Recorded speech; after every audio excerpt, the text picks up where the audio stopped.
Hello दोस्तों। स्वागत है आपका फिर से अपने ही चैनल हिंदी हॉरर स्कूल में। दोस्तों, भूतिया गांव, भूतिया जगह, भूतिया खंडर की भूतिया कहानियां तो आपने सबने बहुत सुनी होगी। भारत के राजस्थान राज्य में एक ऐसा भी गांव है जिसे लोग भूतिया गांव या श्रापित भूतिया गांव के नाम से भी जानते हैं। तो आज हम बात करेंगे इंडिया के मोस्ट हॉन्टेड पैलेस के बारे में, जिसका नाम है कुलधरा। श्रापित कुलधरा गांव घूमने बहुत लोग आते हैं, लेकिन रात होने से पहले ही वापस लौट जाते हैं। पूरी दुनिया में कई रहस्य मौजूद हैं, लेकिन ये रहस्य आज भी अनसुलझे हैं। अनसुलझे रहस्य में शामिल कुलधरा गांव के बारे में आपको बताने वाले हैं। कुलधरा का रहस्य आज भी अनसुलझा है। कहा जाता है कि इस रहस्यमय श्रापित भूतिया गांव से एक ही रात में गांव के सभी लोग गायब हो गए थे, जिसके बाद से आज तक इस गांव में कोई नहीं रह पाया। यह भी बताया जाता है कि कुलधरा गांव में पालीवाल ब्राह्मणों ने बेशकीमती खजाना भी छुपाया था। खजाने की खोज में बहुत लोग कुलधरा विलेज भी आए और वहां खुदाई भी की, लेकिन उनके हाथ कुछ भी नहीं लगा। कुलधरा जैसलमेर से 18 किलोमीटर दूर है, जिसको कुल भाटा के नाम से भी जाना जाता है। भूतिया गांव कुलधरा के नाम से ही लोगों के दिमाग में भूतों की तस्वीरें बनने लगती है। वीरान होने के बाद कुलधरा गांव कभी नहीं बच सका और आज भूतों का घर बन गया है। इतिहासकार कुलधरा के वीरान होने के पीछे जो सच्चाई बताते हैं कि सन 1291 के आसपास कुलधरा गांव में पालीवाल ब्राह्मण रहते थे। कुलधरा के आसपास के 84 गांवों को भी पालीवाल ब्राह्मणों ने ही बसाया था। पालीवाल ब्राह्मण बहुत बुद्धिमान और वैज्ञानिक समझ वाले थे। उन्होंने कुलधरा की धरती में सोना उगाया था। सरकार ने कुलधरा गांव को बसाने की बहुत बार कोशिश की, लेकिन नाकामयाबी हाथ लगी। कहते हैं कि अगर कोई समृद्ध इंसान रहने लग जाए तो वह बर्बाद हो जाता है। कुलधरा गांव की भूतिया कहानी के पीछे का रहस्य कुलधरा गांव के मुखिया की बेटी और रियासत का दीवान सालम सिंह है। कहा जाता है कि गांव के मुखिया की बेटी बहुत ही सुंदर थी। जब सालम सिंह को गांव के मुखिया की बेटी के बारे में पता चला तो उसने मुखिया की बेटी से शादी करने का फैसला किया। गांव के मुखिया को यह मंजूर नहीं था कि रियासत का दीवान उसकी बेटी से शादी करे, जिसके बाद सालम सिंह किसी भी तरह से मुखिया की बेटी को हासिल करना चाहता था। इसलिए उसने गांव वालों पर अधिक लगाम लगा दिया, गांव वालों पर दबाव बनाने लगा। सत्ता के घमंड में चूर सालम सिंह ने हद तो पार कर ही दी थी जब उसने मुखिया के घर धमकी भरा संदेश भेजा कि यदि उसे मुखिया की बेटी नहीं मिली तो वह लड़की को उठा ले जाएगा और पूरे गांव को बर्बाद कर देगा। यह बात धीरे धीरे पूरे गांव में फैल गई। यह गांव की बेटी के सम्मान की बात थी। तब कुलधरा समेत आसपास के सभी 84 गांव वालों ने कुलधरा को छोड़ जाने का फैसला किया। अचानक एक रात को पूरा कुलधरा गांव वीरान हो गया। कुलधरा गांव से जाते समय पाली वालों ने श्राप दिया कि कुलधरा गांव बर्बाद और तबाह हो जाएगा। तब से लेकर आज तक कोई भी कुलधरा गांव में नहीं बच सका। समय के साथ साथ आसपास के गांवों में लोगों ने बसना शुरू कर दिया, लेकिन आज भी कुलधरा गांव शमशान की तरह वीरान और सुनसान पड़ा है। भारतीय सरकार ने कुलधरा को most haunted palace in India की सूची में शामिल कर दिया है। कुलधरा गांव अब एक पर्यटक स्थल बन चुका है। कुलधरा गांव को घूमने के लिए देश विदेश से लोग आते हैं, लेकिन रात होने से पहले ही वापस लौट जाते हैं।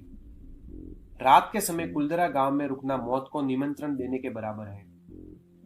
कहते हैं कि कुलधरा गांव आज भी रहस्यमय और अदृश्य ताकतों से भरा हुआ है।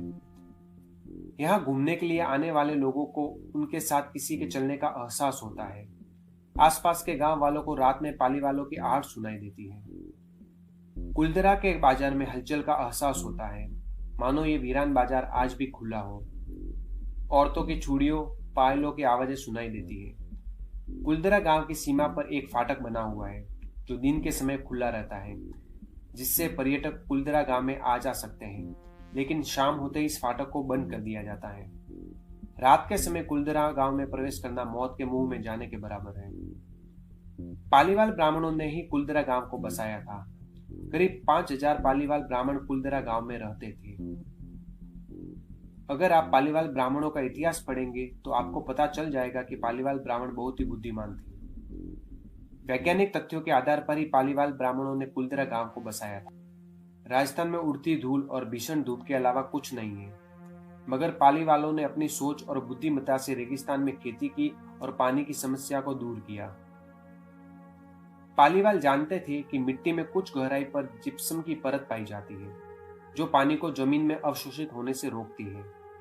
पालीवाल वर्षा के जल को जमीन में गड्ढा करके एकत्र कर लेते थे और बाद में उसको उपयोग में लेते थे। रेगिस्तान में तापमान बहुत ज्यादा रहता है, लेकिन कुलदरा गांव में भीषण गर्मियों में भी शीतलहर बहती है। कुलदरा गांव में एक तालाब है। इस तालाब को भूतिया तालाब भी कहा जाता है। कहा जाता है कि जो भी व्यक्ति इस तालाब के पास जाता है उसको आत्महत्या करने का ख्याल दिमाग में अपने आप ही आने लगता है। इस तालाब के आसपास आत्माओं का बसेरा भी बताया जाता है। किसी इंसान के तालाब के पास जाने पर यह पूरी शक्तियां उसको काबू में करने लगती है। भूतिया तालाब के पास जाना किसी खतरे से खाली नहीं है। कुलदरा गांव का रहस्य आज भी अनजान और अनसुलझा है। वैज्ञानिक बताते हैं कि कुलदरा गांव को एक खास वास्तुशास्त्र से बसाया गया था, जिसके कारण नीचे पानी की मात्रा बढ़ गई है और सालों पहले यह ऐसी चीजें बढ़ने लगी थी जिसके कारण यहां पर रहना खतरे से खाली नहीं था। कुछ लोग बताते हैं कि पाली वालों को यहाँ पर बहुत ज्यादा मात्रा में सोने का खजाना मिला था, जिसके कारण यहाँ पर लड़ाई झगड़े होने लग गए थे और बाद में यह अफवाह फैला दी कि यह भूत प्रेत आत्मा कुलदरा में रहती है ताकि कोई और यहाँ खजाने को लेने नहीं आए।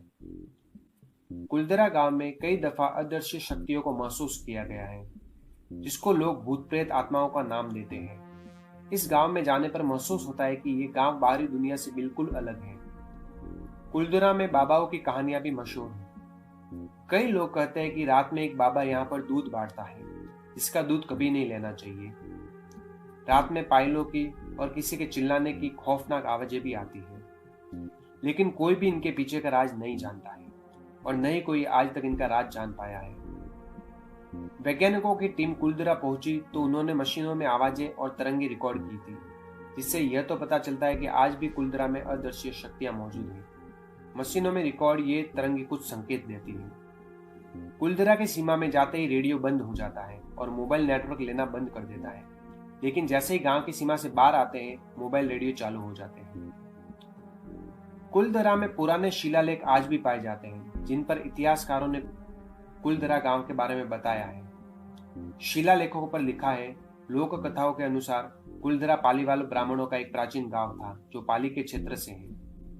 उन्होंने कुलदरा के चारों ओर 84 गांवों का निर्माण किया और जैसलमेर राज्य के एक शक्तिशाली मंत्री सालम सिंह के उत्पीड़न और भूकंप और सूखा जैसे कारणों की वजह से उन्हें रातों रात गांव छोड़ना पड़ा। 19वीं शताब्दी के शुरुआती दिनों से यह गांव वीरान है। कुलदरा गांव अपने आप में एक अलग दुनिया है। यहाँ पर जाने के बाद आपको ऐसा महसूस होगा कि जैसे आप प्राचीन समय की किसी रियासत में आ गए हो। गांव में प्रवेश करने पर आपको बावड़ियां देखने को मिलेगी, जिनसे पालीवाल खेती करते थे। उस समय सिंचाई का एकमात्र स्रोत ये बावड़ियां ही हुआ करती थी। गांव में एक तालाब बना हुआ था, जिसके पास एक मंदिर बना हुआ है, जिसमें पालीवाल समाज के लोग पूजा अर्चना किया करते थे। आपको यह जानकर आश्चर्य होगा कि इस मंदिर में किसी भी देवी देवता की मूर्ति नहीं है। कुलदरा गांव में बने हुए मकान बदलते समय के साथ खंडरों में तब्दील हो चुके हैं। कुलदरा गांव में दिन के वक्त पर्यटकों का आना जाना शुरू रहता है, लेकिन शाम होते ही गांव का प्रवेश द्वार बंद कर दिया जाता है, जिसके बाद यहाँ पर कोई नहीं होता। रात में कुलदरा में भूत प्रेत और आत्माओं का राज होता है। आप जानते होंगे कि राजस्थान में गर्मियों में तापमान कितना ज्यादा रहता है। कुलदरा गांव घूमने के लिए सबसे अच्छा समय सर्दियों में अक्टूबर से मार्च तक है। कुलदरा गांव घूमने का समय सुबह 8 बजे से शाम 6 बजे तक है। सूर्यास्त के बाद कुलदरा गांव में प्रवेश द्वार को बंद कर दिया जाता है। कुलदरा गांव घूमने के लिए आपको टिकट लेनी होती है। यदि आपको कुलदरा गांव घूमते हुए रात हो जाए तो रात में कुलदरा गांव में आप नहीं रुक सकते। जैसलमेर में आपको रात के ठहरने के लिए उचित व्यवस्था मिल जाएगी। यहाँ आपको देश के 5 स्टार 7 स्टार होटल भी मिल जाएंगे, जिनमें रहने और खाने की पूरी सुविधा होती है। आप अपने बजट के अनुसार रूम बुक कर सकते हैं। जब आप कुलदरा गांव घूमने के लिए जाते हैं तो आपको सबसे पहले जैसलमेर जाना होता है। जैसलमेर के आसपास ही और भी प्रसिद्ध स्थान है जो आपको जरूर देखने चाहिए। कुलदरा गांव जाने के लिए आपको सबसे पहले जैसलमेर पहुंचना होगा। आप Jaisalmer by road, by train, by air किसी भी तरीके से पहुंच सकते हैं। कुलदरा गांव जैसलमेर से 25 किलोमीटर दूर है। जैसलमेर भारत के सभी राज्यों मार्ग द्वारा जुड़ा हुआ है। आप बस, टैक्सी या बाइक द्वारा जैसलमेर पहुंच सकते हैं। वहां से आप टैक्सी लेकर कुलदरा गांव पहुंच सकते हैं। यदि आप फ्लाइट द्वारा कुलदरा गांव पहुंचना चाहते हैं तो आपको बता दें कि कुलदरा का सबसे नजदीकी एयरपोर्ट जैसलमेर हवाई अड्डा है। इसलिए आप फ्लाइट लेकर जैसलमेर पहुंच सकते हैं और वहां से टैक्सी सुविधा लेकर कुलदरा गांव घूम सकते हैं। तो दोस्तों, यदि आपको कुलदरा गांव के बारे में जानकारी अच्छी लगी हो तो इसे आप शेयर जरूर करें और कमेंट के माध्यम से मुझे बताएं कि आज का वीडियो आपको कैसा लगा। और नए वीडियो के लिए मेरे चैनल को आज ही सब्सक्राइब करें। धन्यवाद।